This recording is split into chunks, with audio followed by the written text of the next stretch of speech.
Alors, Maître Raphaël Condé, bonjour. Bonjour. Vous venez d'assister à la démonstration faite par M. Alberto Limpio. Que pensez-vous de cela? Oui, mais j'avoue que je suis tombé des nuits et je félicite d'abord le président du parti des Togolais pour le travail qu'il a pu faire.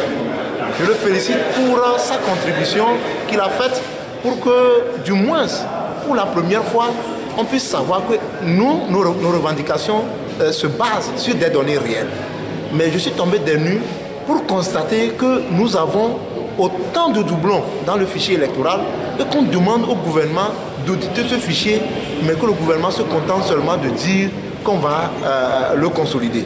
Je crois que cette fois-ci, nous pensons qu'il faut s'arrêter. Le président en exercice de la CEDEAO est venu donner un message diplomatique au président togolais pour dire qu'il faut mettre bas la terre, organiser sérieusement les élections parce qu'il y a la tension dans le pays pour que ces élections soient pour la première fois transparentes. Et ça nous reconforte dans notre position, dans notre conviction de demander que le processus électoral soit purement et simplement arrêté. Mais nous comprenons évidemment aussi que le ministre Gilbert Bawara ne maîtrise rien de ce processus.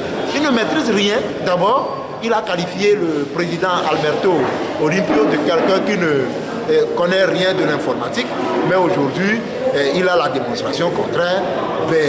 Vraiment que c'est dommage et que nécessairement il faut arrêter ce processus pour faire l'audit du fichier électoral avant de continuer. Alors par rapport à M. Bawara, il disait tout récemment sur une chaîne que tous ceux qui tenteront d'empêcher les élections, d'ailleurs que les élections vont se tenir, et tous ceux qui tenteront d'empêcher ces élections-là, ils vont les mettre au frais afin de leur permettre de réfléchir. Que pensez-vous de ça? Mais nous pensons que c'est des menaces, c'est des intimidations qui ne nous font ni frais ni chaud.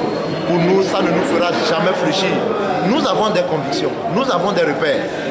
Nelson Mandela a fait 27 ans de prison, il est sorti, il a été président de la République. Je rappelle tout simplement au ministre Gilbert Bawara qu'il y a les signes des temps, il y a l'histoire dans le pays.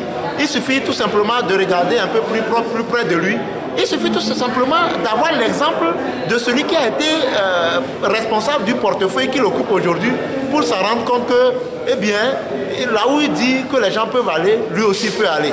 Mais nous disons tout simplement que les vociférations du ministre Bawara ne nous feront jamais arrêter la conviction que nous sommes en train de défendre. Et avec ce qui vient de se passer, nous pensons seulement que c'est que la peur a changé de camp. C'est pourquoi ceux qui ont peur crient et pour nous, c'est les tonneaux vides qui font du bruit. Merci beaucoup. C'est moi qui vous remercie.